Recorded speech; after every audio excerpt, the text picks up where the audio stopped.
Hi, welcome back to The Secret Library. I want to tell you a story this week about an experience I had that has stuck with me when I think about how to make writing easy and enjoyable and sustainable in your life. And it may surprise you that the story is about running, but in my mid-20s, I decided that I was going to start running. I actually have no idea where this idea came from. It sort of appeared one day. And this was not a logical or an expected idea to come up for me. I was the kid who was always last when we ran the mile in gym class, and everybody had to stand there and clap. It was absolutely humiliating. Many members of my family are very athletic. I was the one in the corner with a book.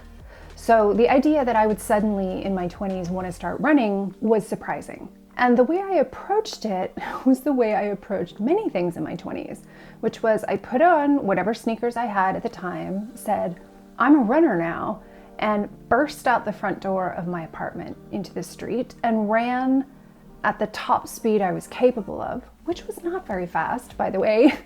And I busted down the street at that speed, and I made it about a block and a half before I completely ran out of breath, practically keeled over, and nearly puked.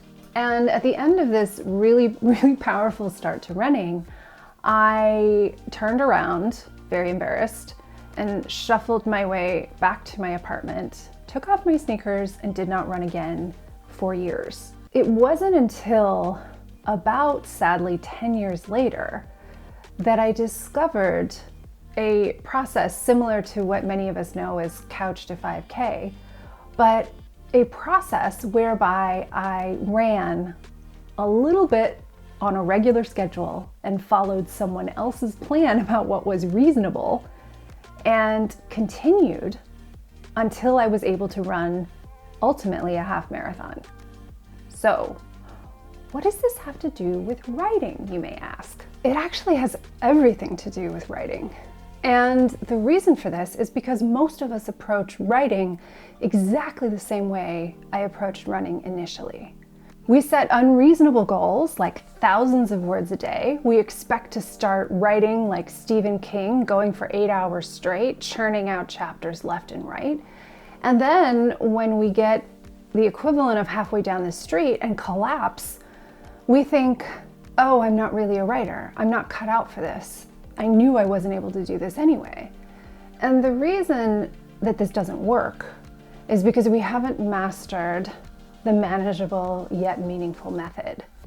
And this is the approach that I take in every aspect of writing that I work on both for myself and with my students, which is the sweet spot that will help you continue and finish books, finish projects, and reach the point that you want to, is to determine what amount of writing is manageable for you, that's small enough that you can accomplish it even on a difficult, busy day, yet it's enough that you're able to feel a sense of satisfaction and progress.